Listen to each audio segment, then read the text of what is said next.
Louie Louie was this popular song from the 1960s, right? It's a rock and roll classic. This is Professor Roberto Avant-Mir from El Paso, Texas. He's the author of a book on Latinos and rock called Rock the Nation. He goes by Bo. So never in my wildest imagination would I have said that this has got Hispanic or Latino connections. Louie Louie is kind of this classic rock anthem. Everyone knows it, right? And it's super rough around the edges. The lyrics make absolutely no sense. The version of the song that we've all heard over and over again, the one by the Kingsmen, surprise, is not the original version. The Kingsmen got it from another version that was recorded in Los Angeles in 1957 by a guy named Richard Berry. That's an R&B guy in the 1950s, in the late 1950s.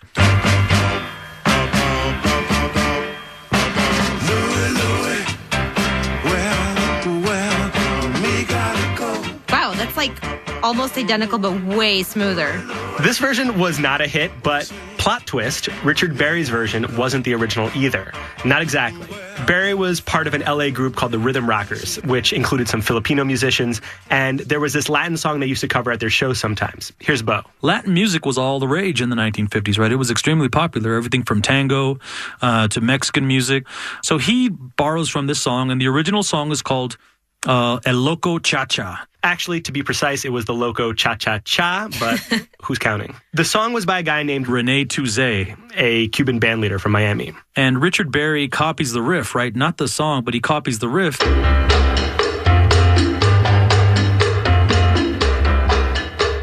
This sounds like the original one. Once you hear it, it's also so obvious. It's like this classic Afro-Cuban riff. It like clearly belongs in this song. And you hear it over and over in Cuban music. Richard Berry was an African-American combining Latin music and black R&B music and turning it into a rock and roll song. That's crazy. Think about how many millions of copies Louie Louie sold. And there we go. There's just this really short journey from a cha-cha mambo song to a like adolescent teen rock and roll song. It's just like yeah, and that song is so, like, when I think of the classic rock sound of the 1950s, 60s, that is Louie Louie to me. Exactly. The guitar is, of course, the center of any rock and roll band from the 1950s to today. Here's Bo again. We know that in the 1800s, if you look at who was playing the guitar in the United States, most people along the East Coast, which is where most of the United States was at the time, most people were playing the piano. Meanwhile, out west, you have cowboys, vaqueros playing guitars, and of course the guitar gets introduced by vaqueros. Vaqueros were the Mexican cowboys of the American West, which was of course mostly part of Mexico until the mid-1800s. And it's through these vaqueros that the guitar traveled to the South and became popular with black bluesmen and eventually rock and roll bands. And nowadays we talk about the guitar as sort of this, it's totally American thing for rock and roll especially, and it's iconic for rock and roll. And yet, without Mexico, there would be no guitar and probably no rock music as we know it. And there are so many more examples, right? There's the mariachi trumpets that made their way into Johnny Cash's music, or the clave, for example, which influenced Bo Diddley's signature guitar rhythm that became the Bo Diddley beat. And so that's the kind of thing we're talking about on our show today. The often unacknowledged but vital role Latinos have played in rock history up through today. Obviously, we can't cover everybody or the whole history in this 1 hour, but we've selected a few stories that help illustrate the very real impact Latinos have had in a genre where our presence has often been forgotten. We go next to the Southwest in the late 50s and early 60s, where the Latino influence in rock wasn't hidden at all. 1, 2, 1, 2, 3, 4. A number of Chicano artists and bands were making hits. There was Sam the Sham and the Pharaohs, who did Wooly Bully. There was Cannibal and the Headhunters with Night of a Thousand Dances.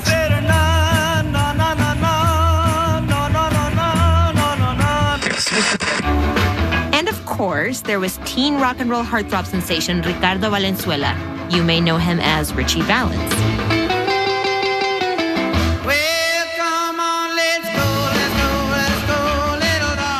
Richie showed the country that Mexican Americans could be music stars. Once Richie was gone, he left some big shoes to fill.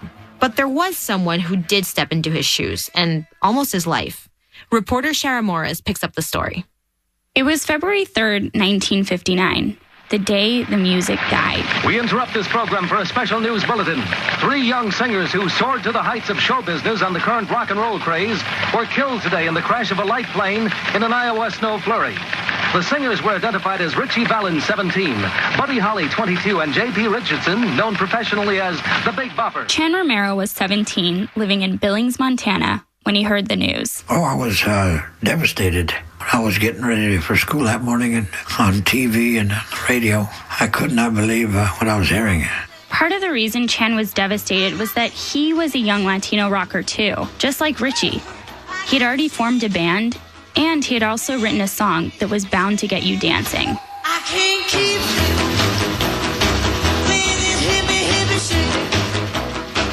Hippie Hippie Shake. The song caught the attention of a local Montana DJ named Don Redfield. In fact, Don was the guy who first introduced Richie's music to Chan. And he said, this guy here sounds just like you, or you sound like him. And it was Richie Valens singing his first big hit, Donna. Oh, Donna, oh, Donna. And the other, on the flip side of that record was La Bamba. Of course, I fell in love with the record, and we learned those songs. That was some of the first songs we learned. Richie's death left a gaping hole in rock music. It also left music industry insiders searching for someone to carry on his legacy. That's when Don sent Chan's cut of Hippie Hippie Shake to Richie's manager, a guy named Bob Keane. He said, I believe Chan is going to be the successor to Richie Valens, because they have so much in common, not only sounding alike, but he said their heritage is about the same, Mexican, Indian, just so much in common. Bob Keane flew Chan out to LA. They recorded Hippie Hippie Shake in the same studio where Richie recorded his hits and with the same musicians. Bob Keane probably thought, well, I'll use the same winning formula. That's Mark Guerrero, another Latino rocker and Chan's good friend. Same studio, same musicians. It worked before, it'll work again. And the formula did work, for a while. Hippie Hippie Shake did well, especially in the UK and Australia. And several bands were covering it. The Swinging Blue Jeans, the Georgia Satellites, and some young blokes from Liverpool. And now, Paul, would you suggest a number? This is one that we used to do a long time ago at the Cavern, and I think it's one that most people will know by now. It's called Hippie Hippie Shake. For goodness sake, I got the hippie hippie shake. The Beatles, live on BBC Radio in July 1963. Paul McCartney listed Chan as one of his early influences. Meanwhile, Bob Keane incorporated Chan so much into Richie's world that Chan almost embodied Richie. He introduced Chan to Richie's mother, Connie, and Connie invited him to live with their family for several months. She wanted me to stay in Richie's room, and Richie still had all of his clothes in there that he had when he passed. Even the guitar that was in the airplane crash, it had a hard shell case. I was quite, amazed that she would let me stay in there. One morning, Chan was eating with Connie and her sister. We were having breakfast. She had made breakfast for us, and she told her in Spanish, Dios me quitó un hijo y me trajo otro. God took my son and he brought me another one. That just pretty well blew me away. But Chan's success in Richie's footsteps could only last so long, because Chan wasn't Richie Valens. Chan was a respected artist in his own right, but living in Richie's room, performing in Richie's studio, with Richie's bandmates, Chan literally didn't have the space to explore his own sound, which is something many Latinos were dealing with on a larger scale. When we talk about rock and roll, a lot of times we talk about the birth of rock and roll being this hybrid form of white country western music and black rhythm and blues. That's Nicholas Centino, a Chicano pop culture scholar at UCLA. And any influence that might be anything that's not white or black typically tends to get not paid as much attention to. And a part of that sort of, third space that Latino artists fill also tend to get ignored or tend to get marginalized. And so we're allowed to have a Richie Valens, or we're allowed to have a Chan Romero at a time. Chan's 74 now. He's got 12 kids, 48 grandkids, and 29 great-grandkids. He still has the same greaser pompadour, but it's a little thinner now. At one point, he opened an auto body shop to bring in some extra cash. He's thought about getting back into music full-time, but for the most part, he's content. And every now and again, he does get out there to shake his hips.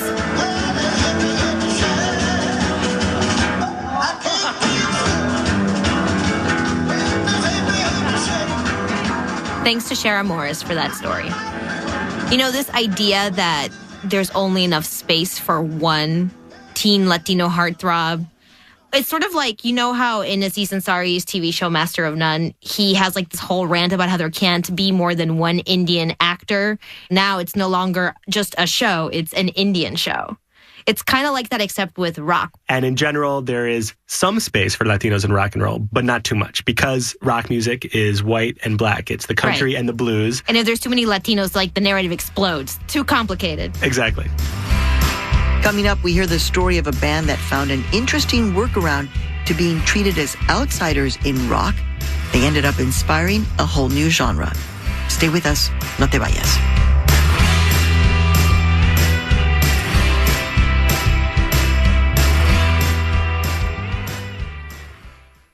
And Marlon has our next story about a Latino hero of rock and roll. Yeah, so I became interested in this band called ? and the Mysterians. From what I've been able to tell, they're the only all-Latino rock band to ever hit #1 with an original song on the Billboard 100. That's insane. And the band had a hit in 1966 and then seemingly disappeared shortly after. I got in touch with the band's original guitarist, Bobby Balderrama, and he told me his story. He grew up on a sugar beet farm in central Michigan, and like many teenagers in the 1960s, he had rock and roll dreams. We were practicing in the farm, and we had a 2-car garage, and we would play instrumentals. We'd play like Wipeout. Bobby started a band with a bunch of other Mexican-American kids in the area. All were children of migrant workers in Texas who had come up from Michigan to pick crops and ended up settling down with their families. We were playing teen clubs and stuff, and we didn't sing. We was all too shy to sing. The band needed a singer, so they hired a kid they met at the teen clubs, who they knew as Rudy. He was a great dancer, and he would do the splits and everything. The band decided to name themselves the Mysterians, after a Japanese sci-fi movie. We Mysterians ask you to approve our intermarrying with women of Earth. To go with the name, the band developed a mysterious sci-fi concept. Everybody in the band would change their name to a letter. Bobby was X, the other kids were Y and Z. It was kind of hard for us to stick to that name. I felt weird saying, I'm X. We were starting to look at girls, and you don't want to look like a geek. But the singer of the band, Rudy, loved the idea, and he committed 100% to his new identity. But he didn't take a letter as his name. He took a symbol.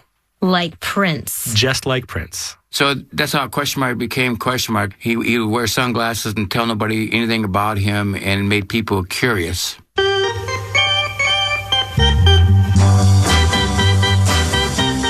In 1966, Question Mark and the Mysterians cut a record with a local woman who ran a Mexican music label. Their song was called 96 Tears. Too many teardrops for one heart to be crying. Too many teardrops. So they were just small-town teenagers, no connection to the music industry, but the song took off. It started spreading from radio station to radio station all around the country. And when the sun comes up, I'll be on top. You be right down there. 96 Tears spent 9 weeks on the top 10, around the same time that the Beach Boys' Good Vibrations was climbing the charts. For one glorious week, the song hit #1, right before Halloween 1966.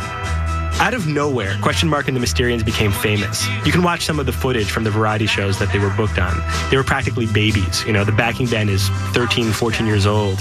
And in front, there's Question Mark, looking like he was dropped in from the funky future. He had a very cool look back in 1965. This is Mark Guerrero, the musician and expert on Chicano rock, who we've been hearing from. I mean, he had long hair. He wore these big, dark glasses. So he had this little Mexican band behind him, and here's this far-out rock and roll guy in the front. It was quite an unusual thing. One night when they were playing near Flint, Michigan, the now legendary rock writer Dave Marsh, then a newbie writing for Cream magazine, went to see them play. It was crazed and it was beautiful and it was angry and it was maybe even a little vengeful.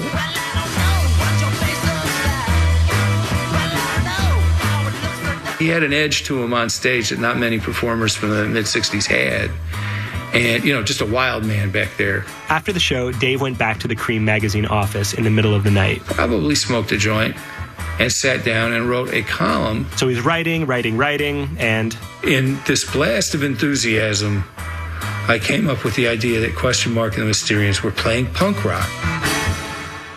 So this was the first time, according to the historians who study this kind of thing, that anyone wrote the words punk rock in a sentence. So wait. Are you saying that Question Mark and the Mysterians was the first punk band?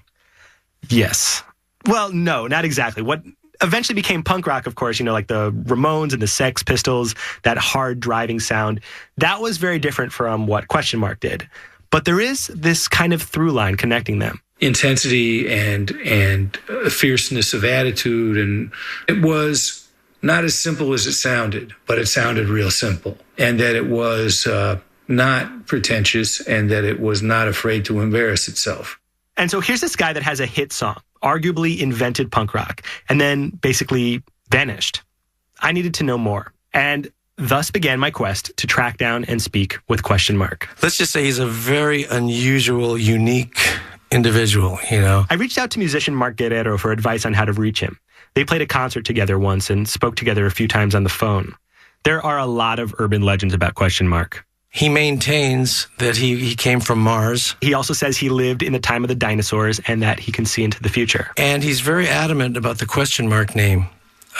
He's Mexican-American, and he has a Mexican-American surname, but he is Question Mark, period. Mark couldn't find his number, but he warned me, if you do speak with him, don't call him by the name he was formerly known as. That will cause problems. You have to call him Question Mark.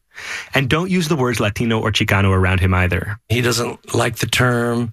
And, I think because he's Question Mark, he's sort of kind of like raceless. I made a few more calls. Somebody told me that Question Mark's house had burnt down, and he was living on a farm in a small town outside Flint. Then on YouTube, I found an odd video titled Question Mark Sells His Bus from 2007. Hi, I'm Question Mark with Question Mark and the Mysterians, and this is our tour bus, and we're selling it, baby. Come along for the tour. Yeah. And the price for the bus? Guess what? It was $96,000. We just turned the numbers around, and we made it $69 just for you. Buy it today. Yeah, baby. The mystery was getting more mysterious. So what happened? Did you reach him? I did. Turns out that I just had the wrong number before, actually. Hello. Hey, is this Question Mark? Yeah. This is Marlon. What's going on? Question Mark himself. Whoa. So what did you guys talk about? We talked about all sorts of stuff. Once you get on the phone with Question Mark, you stay on the phone for a while. Tell me what rock and roll means to you. No matter what's going on your life, just rock and roll, baby. No matter what the tragedies are, you don't ever skip a beat in life and keep on going with it. It's honestly pretty good advice. Yeah. I've heard you say to reports in the media many times that you were born on Mars, and I want you to tell me a little about that.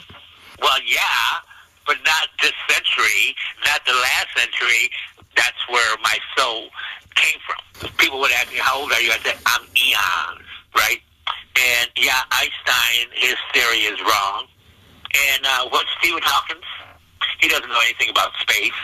I would like to, have conversations with them, and then they will learn something from me. So what do you think is his deal? Well, Question Mark is eccentric, He has a lot of far-out cosmic theories about life and the universe and his place in it. He's really passionate about his music. He's really passionate about not liking Michael Jackson. We talked about that for a long time. Really? Yeah. But in the end, I think Question Mark is just Question Mark. He's just very unapologetically himself. I tell it like it is. And I don't care who it is or who you are. It doesn't make any difference to me. What about the whole not liking the word Latino thing? Did you guys talk about that? Yes, and it actually wasn't what I expected at all. It wasn't that he didn't want to identify as Latino or, which is what Mark Guerrero thought. It's actually that he thinks terms like Latino or Chicano don't actually make people more accepted or improve their situation, and that's why he's against them. I'm Mexican. I don't know. My Creator created me. Why should we have to prove anything to anybody? Why should any race have to prove anything to anyone? We are who we are as individuals, as a group, and we have many things to offer. That's honestly, a really profound thing to say. So what has he been up to since 96 Tears? I mean, it's been a while. So, yeah, I mean, apparently he's been playing and recording. He's also written books and screenplays. He says he's working on a new album, but he's very upfront that he is completely and absolutely broke. He does live on a farm, and he actually grows his own food and he raises his own beef. That's actually extremely, extremely punk rock. So I can see that. Yeah, and exactly. Say what you want about Question Mark, but he's never sold out, and he wouldn't change who he is for the world. And so I actually think it's pretty fitting that he be considered the first punk. I really appreciate, your ideas and your music, and thank you. Okay, like I sign off. No matter what happens in your life, just rock and roll, baby. Sounds good. Rock and roll, baby. Too many teardrops for one heart to be crying. So a few years after Dave Marsh first uses this term punk rock, the genre exploded into a whole scene. And in 1970s LA, you could see punks taking over Hollywood. Hollywood is, of course, this neighborhood with lots of labels and studios, and it's where pop was being manufactured. The most unpunk place you can imagine, and then punk takes it over. Yeah, and punk was this new, raw, pretty inclusive thing at the time. It was being shaped by people of color and by women like Alice Bagg from the band The Baggs. And we first heard about Alice through a friend of the show, Julia Alsop. Hey guys, what's up? Julia, I've joked before, is basically our official punk rock correspondent at Latino USA. And Alice was also of great interest to Isabela Raigosa, who is a music reporter. Hey guys. Hey, she's also a big punk fan, and they're both here to tell us how Alice became Alice. I got on stage thinking that I was going to sing like the singers that I'd looked up to, which were all like soul singers, so it's kind of crazy. But when I got on stage, all that went out the window.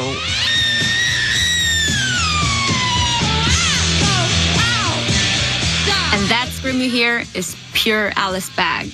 Alice Bagg was the original Riot Girl, way before Courtney Love or Kathleen Hanna. She often wore pink dresses, ripped fishnets, garters, and chola makeup. And even wrestled with the moshers. A total contradiction of how a female performer was expected to act. Before all that, back in the 70s, Alicia Armenadis was a chubby Mexican-American kid growing up in East LA. At school, she didn't fit in. I was a Spanish speaker, and so it was difficult for me to get along in school because most of my teachers did not speak any Spanish. My father was really supportive of me, told me I could be anything I wanted to be. But he was very abusive towards my mother. Like a lot of teen misfits, Alicia found solace in music. But she didn't really see a place for herself in rock and roll, at least not as a musician. She thought her only way in was as a groupie. So she went on a date with this dude. As I was sitting there talking to the guy, I realized that everything we were talking about was related to him. His guitar playing, his amps. And I realized that I didn't want to cater to the rock star. I really felt like I wanted to be the rock star. So Alicia began taking guitar lessons. And then two things happened. She got a hold of a Ramones album. And she went to a local punk show and started chatting with some kids outside. And they told us they were the opening band. And as they were telling us they were the opening band, they told us, well, we can't play, but we're going to get up there and do it anyway. It was just a wall of noise.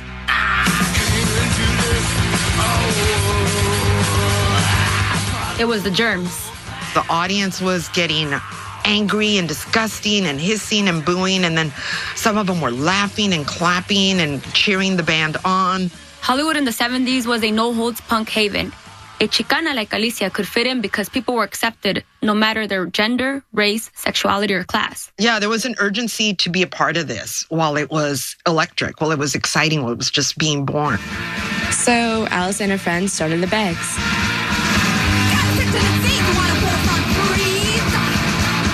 My favorite band was the Baggs. That's Louis Jacinto. He's a photographer who documented a lot of the early Hollywood punk scene. Alice would go on stage and all four of them would just start and this frenzy would begin and the audience would just get sucked into it and it was electrifying. And that was Alice's unique contribution to punk. She was a Latina answer to punk poster boys Sid Vicious and Iggy Pop, who were making noise at the same time Alice was. The Bags were popular. They were often the first punk band playing bigger established clubs in LA, and they'd sell out 2 shows in one night sometimes. But after a few years, Lewis says, the ballsy teenage punk scene of the Hollywood Strip was starting to be pushed out, and the whole new movement was coming in.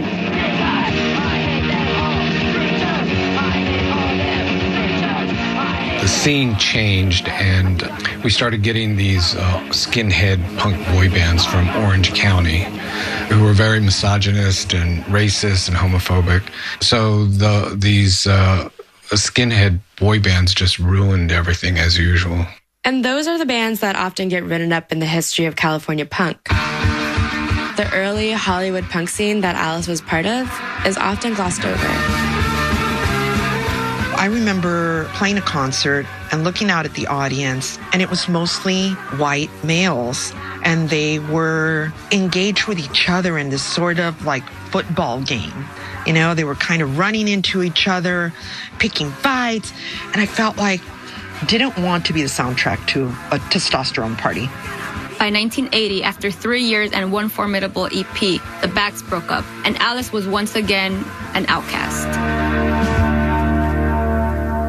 Alice Beg was a pioneering Latina punk rocker. She made it okay for women to be aggressive while on stage in pink. And for Alice, being on stage was about much more than just punk. I felt like I was really connected to the whole universe.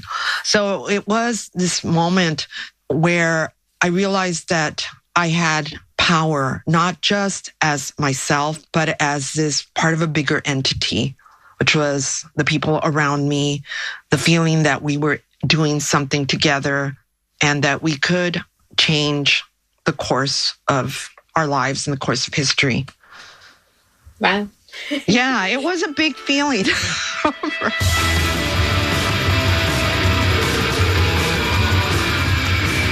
So this idea from Riot Girl that came later, that music was more than just music, that it could be transformative, it seems like Alice Bag really embodied this feeling that changing the world is possible from just a stage. We don't hear about her, in popular culture. How come she's not like on the cover of Rolling Stone? Any documentaries about punk, it's always like Kathleen Hanna from Bikini Kill representing the female empowerment that made it okay to be aggressive, bringing girls to the front of the stage. They can mosh with the guys if they want to or whatever. So in the 70s, Alice doing this, I was pretty much blown away. Yeah, for Alice, punk and music was about creating community and connecting to people beyond yourself. It's kind of that old school hippie power of the people, but dressed up as punk, I guess. Ms. Julia Alsop and Ms. Isabela Regosa, thank you guys so much. Thank you for having us.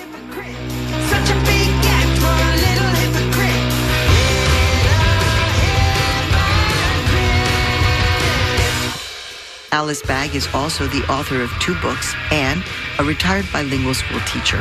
After a long hiatus, she released her first solo album in 2016. Her most recent and 3rd solo album is titled Blueprint. It was released last year.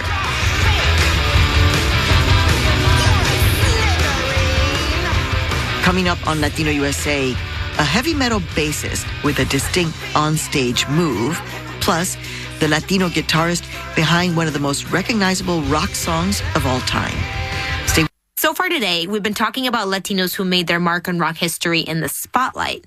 But now we're going to turn to some of the musicians strumming behind the scenes. The people who are, writing and performing the songs, making it all happen. And first off, we have the story of a certain Puerto Rican guitarist who accidentally wrote a major rock hit and played with some of the biggest musical acts of the 70s and 80s. Mick Jagger, Bruce Springsteen, David Bowie, Simple Minds, Duran Duran, Cyndi Lauper. Meet Carlos Alomar. I've been playing guitar, my God, I guess 50 years. Way before rocking with the big boys, Carlos got into music the way many musicians do, by falling in love at first sight with an instrument. In Carlos's case, the instrument was a guitar. I was 10 years old. The light just hit the top of the bureau, and I just saw this shiny metal tuning pegs. And I was like, ooh, that's all I ever thought about, all I ever dreamed about. all I ever wanted to do was play guitar. Carlos grew up in a really religious family.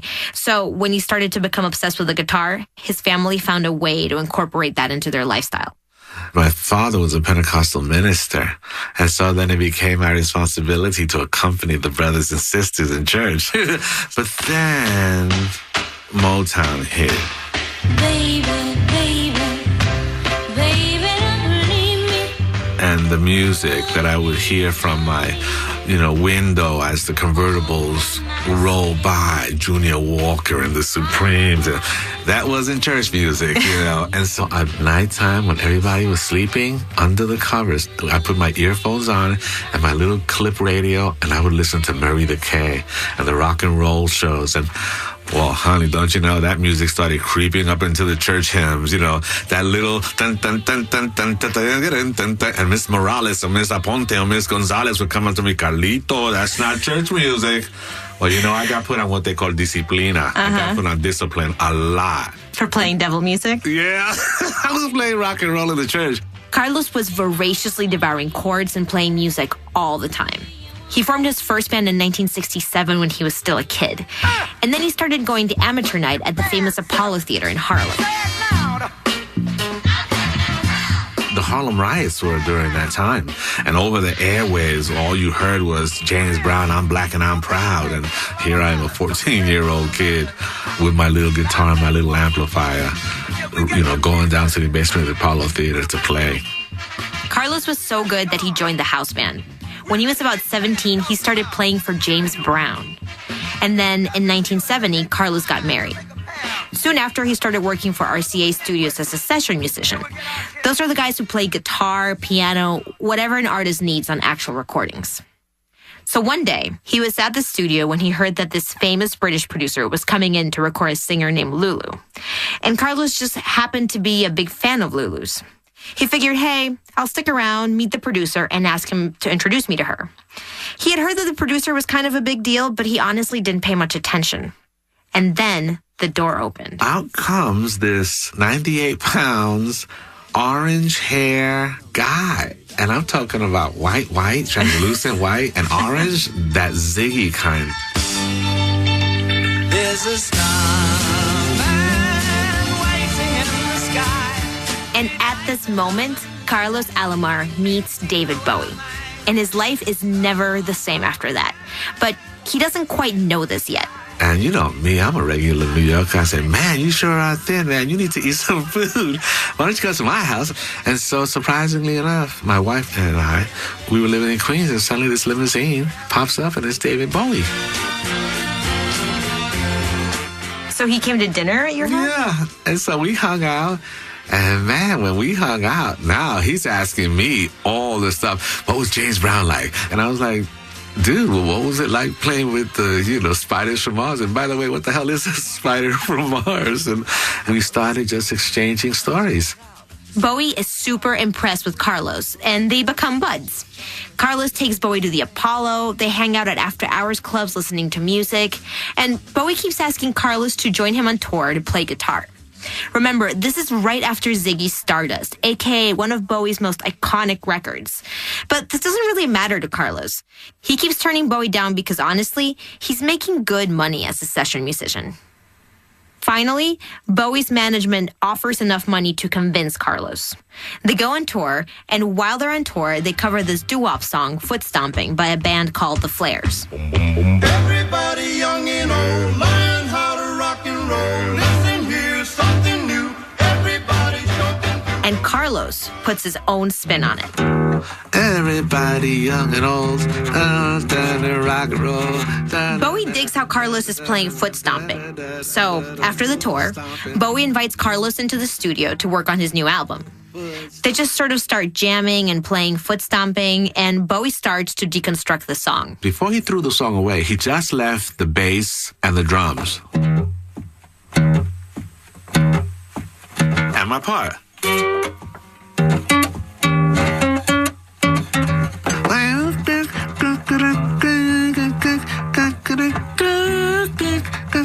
And so that's the way we started. And so John Lennon comes down. Yes, that John Lennon. He kind of just started strumming. It's so funny because he would rest his head on his guitar like this, and when he played, he would go.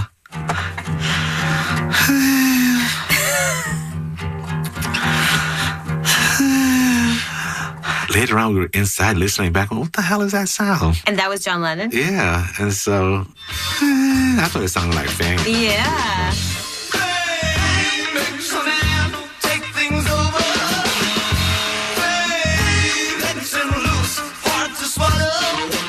So here is Carlos with Lennon and Bowie writing a song. What's more, Lennon and Bowie leave. They go grab dinner, and Carlos, whose head is spinning with musical ideas, stays behind. I was hearing these other 3 guitar parts. And so I said to them, no, I'm going to stay here. I got some ideas. I just worked these out with the engineer. And I played all my parts. And that was it. The song was done. I co-write Fame, my first song ever written with John Lennon and David Bowie. And that was it. I did the Young Americans album.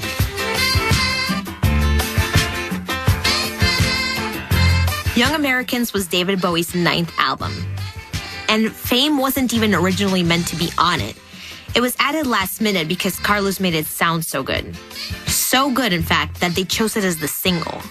And when the record came out in 1975, Fame won the equivalent of viral. It was #1 in the Billboard's Hot 100, and it's still thought of as one of the most iconic rock songs of all time. After that, people started to see Carlos as Bowie's right-hand man. I had a gigantic afro. There I moved a dashiki, and, we were an odd couple. David Bowie was playing rock and roll. But David Bowie's rock and roll was very funky. And so did I change my funky because it was within a rock and roll, umbrella? No. You just bring who you are and what you can. Look, musicians think a very simple way. A group of musicians can take each other higher than one individual musician can go by himself. That's all there is to it.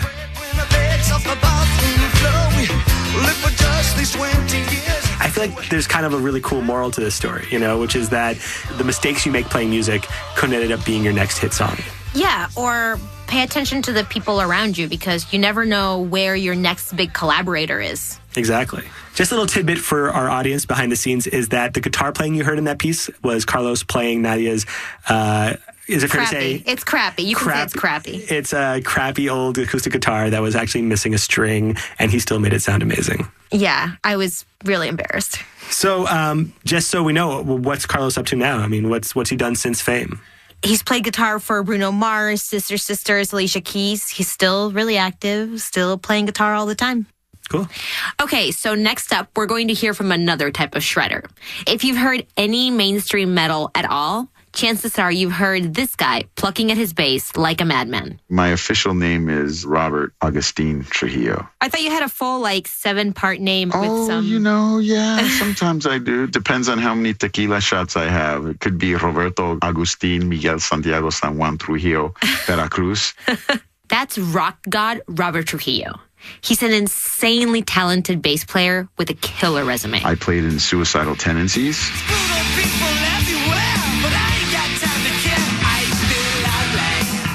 Ozzy Osbourne. I also play with a band called Metallica. Just a little band called Metallica. Yeah, the mighty Metallica.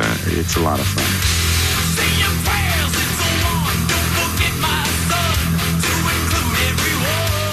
Robert Trujillo has been part of these huge metal acts for decades. We started by asking him about his rock origins. So how did you first get into rock and roll? Well, in our household, I was surrounded by James Brown and Motown, the Rolling Stones. And I remember hearing, at least from my father, a lot of flamenco. And he played flamenco guitar too. So at a very young age, when I gravitated towards guitar, I actually played it more in the flamenco style. I didn't play with a pick. I played with my fingers, and that obviously translated well to bass. On my mother's side, we had distant cousins who were actually very successful entertainers in Mexico. I took a trip down there, And I was amazed to see how many musicians were on that side of the family, you know, ranchero musicians, guitarrón, all these crazy, cool instruments. And it was always sort of a celebration. So when you were in Suicidal Tendencies, did you guys think of yourselves as a Latino band? You know, I did. We felt like we were a faction, we were a family, and we were multicultural and we were diverse. At a time when it was not accepted, you know, a lot of punk bands didn't want this multiracial thing to happen. I remember being in Milwaukee and playing a gig there in 1989. It's my first tour with Suicidal Tendencies, and we were like sort of stuck on the bus because there was a gang of skinheads waiting to beat on us. Oh, wow. Yeah, it was kind of crazy. They didn't do anything. I mean, you know, it didn't come down to that, you know. So tell me about auditioning for Metallica. What was that like?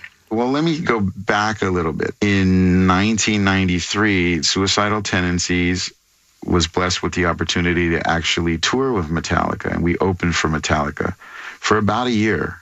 I remember watching these guys every night going, wow, it doesn't get bigger than this. 10 years later, I get a call for the biggest audition of my life. It was a 2-day audition. First day, I was just like this fly on the wall. And then at 11 at night, I haven't played yet. I'm just hanging out with Metallica, and guys would go, hey, man, you know, let's go get a drink. And I'm like, okay. So we went to a couple bars, about 5 of them. And then I think I went to bed at 5. And I'm talking about, you know, this was a hard, you know, hard liquor experience. And we're all sitting at this table, and I have the worst headache of my life. I'm ready to throw in the towel and just tell everybody I'm sick. I can't be here right now. But I didn't. I went in the bathroom. I threw water on my face, and I said, hang in there, hang in there. And then I played. I'm gonna try battery. Battery? You can play that fast with your fingers? Yeah! I got the gig pretty much that day. That's when I earned my stripes. And my life changed at that moment. Wow. So after you joined, did you get any pushback about being Mexican and being in the band? No, in fact, for the band itself, I think that's something that they were proud of, you know. I mean, Kurt's mother's Filipino. And that's, I think, something that's really great for metal and for rock. I think it's nice to have a diverse background.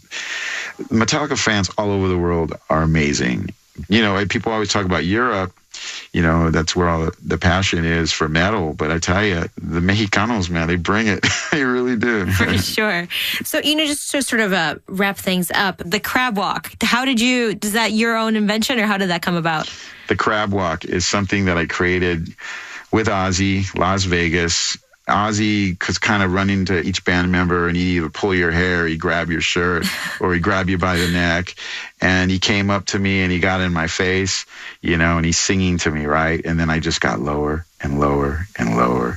And I think from all the years of skateboarding and surfing and snowboarding, I felt like, you know, I'm pretty limber, you know. I'm going to see how low I can go and keep playing this bass guitar. So I went into this kind of sumo position, and Ozzy went down with me, and we both started doing this walk. So it was like, dun, dun, dun, dun, dun, dun, dun. So the feet start stomping, and then I saw this big smile suddenly just creep onto his face. And at that moment, the crab walk was born.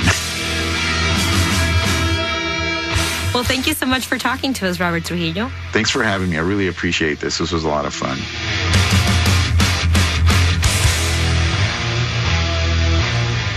Bassist Robert Trujillo of Metallica. It's funny hearing that interview because you look at pictures of him and he is like such a tough metal guy. Yeah. And then you talk to him and he's like just extremely chill California dude. All right, so should we do Sabiduría? I mean, why I think not? it's time. So we've been hearing about Latinos who have been making rock music since the beginning of, well, rock music. Rock music, it turns out, isn't just country meets the blues, and its history isn't just black and white. From how the story gets told, you'd pretty much assume that the only Latino musician in rock is Santana. The problem with that is that if you can't see yourself somewhere, you think you just don't exist. When I talked to Carlos Alomar, you know, the guy you heard earlier on that co-wrote Fame with Bowie and Lennon, he talked about how important it is for the people who are making music now to see themselves in the past. In the old days, we studied music by looking at the album covers and saying, oh my God, there's a Latin brother on this record. You want to be a guitar player? You go out there, son. You be another Carlos Santana. You be another Carlos Alomar, because I know who they are. But if they've never heard of anyone, why would they encourage their son who picked up a guitar when he's 10 years old and tell him, be who? You know, when you had Suhajopoulos playing congas for Simple Minds, now you can say that there's a Latin influence because it's obvious. But Carmine Rojas playing guitar or Eddie Martinez playing guitar, how would you know? Seeing yourself in music is so important. It lets you know that people like you can create things that matter. So if people like you can create something that matters, then you matter too. Our thanks to Nadia Raymond and Marlon Bishop for bringing us such a special episode.